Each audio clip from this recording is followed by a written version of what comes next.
নমস্কার বন্ধুরা, আজকে চলে গেলাম রাত্রে শৌলা থেকে মন্দারমণি। আপনাদের যেহেতু আমি দেখিয়েছিলাম দিনের দৃশ্য, এবার দেখাবো রাত্রের দৃশ্য। রাত্রে খুব সুন্দর লাগে, আলো ঝলমলে রাস্তায় এবং নিরিবিলি পুরো। এই রাস্তাটা যেহেতু নিরিবিলি থাকে তাই খুবই সুন্দর লাগে। তো আপনারা দেখুন কেমন লাগে। যদি ভিডিওটি ভালো লাগে থাকে তাহলে অবশ্যই লাইক সাবস্ক্রাইব করে দিতে পারেন। ভিডিওটি একটু বড় হবে, তবুও আপনাদের ভালো লাগবে। জানি না আপনারা দেখবেন কিনা পুরোটা। যদি পুরোটা দেখেন তাহলে বুঝতে পারবেন কেমন সুন্দর দৃশ্য এবং খুবই সুন্দর প্রকৃতি নিরিবিলি এলাকা। আপনাদের যেহেতু দিনের দৃশ্যটা দেখিয়েছিলাম শৌলা ব্রিজ, তো আপনাদের বলতে হবে না, আপনারা বুঝতে পেরেছেন যেহেতু এটা শৌলা ব্রিজ। এবার দেখা যাবে শৌলা থেকে মন্দারমণি যাওয়ার রাস্তা।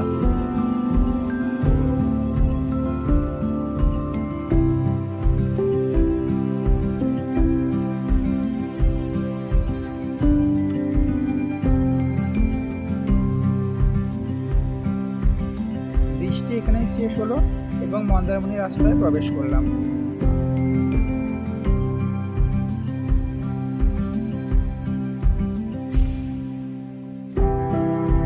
দেখুন এটা মন্দারমণি। রাত্রে মন্দারমণির সমুদ্রের জল, আজকে যেহেতু জোয়ার ছিল তাই জলটা প্রচুর পরিমাণে ছিল। আমরা নিচে যেতে পারিনি, পাড় থেকেই করেছি ভিডিওটি।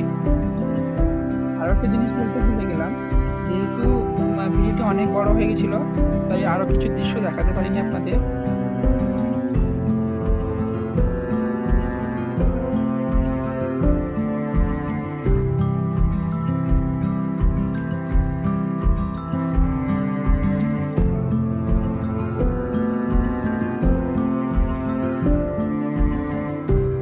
সমুদ্রের ধারে এসছি আর খাবো না তা বলে কিছু হয়, তাই চলে গেলাম দোকানে, ফিশ ফ্রাই দোকানে।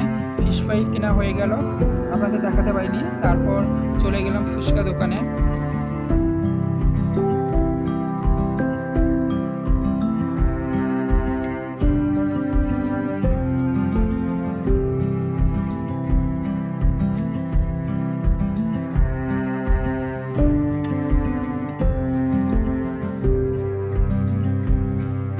চলে গেলাম স্প্রিং পটেটো ফ্রাই দোকানে।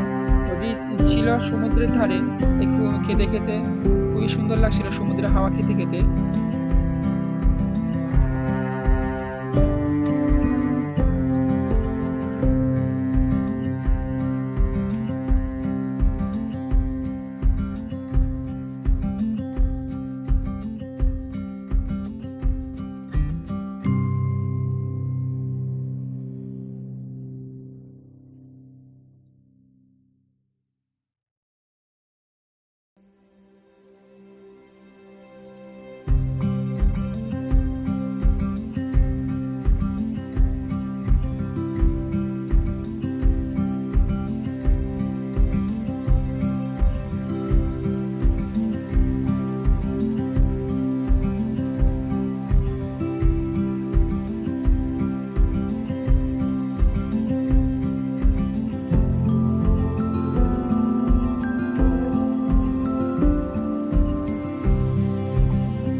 তারপর রওনা হলাম বাড়ির দিকে। বাড়ি যেতে যেতে দেখতে পেলাম সমুদ্রের ধারে একটা মন্দির আছে। মন্দিরটা খুবই সুন্দর, একদম বড় মনসা দেবীর মন্দির। তারপর চলে গেলাম আর একটা মন্দিরের কাছে, ওখানেই ছিল কাছাকাছি। এই মন্দিরটাও খুব সুন্দর, ওখানে একটা প্রণাম করে নিলাম। তারপর বাড়ির পথে রওনা হলাম। তো দেখুন, আপনার যদি ভালো লেগে থাকে তাহলে অবশ্যই লাইক সাবস্ক্রাইব এবং শেয়ার করে দিতে পারেন।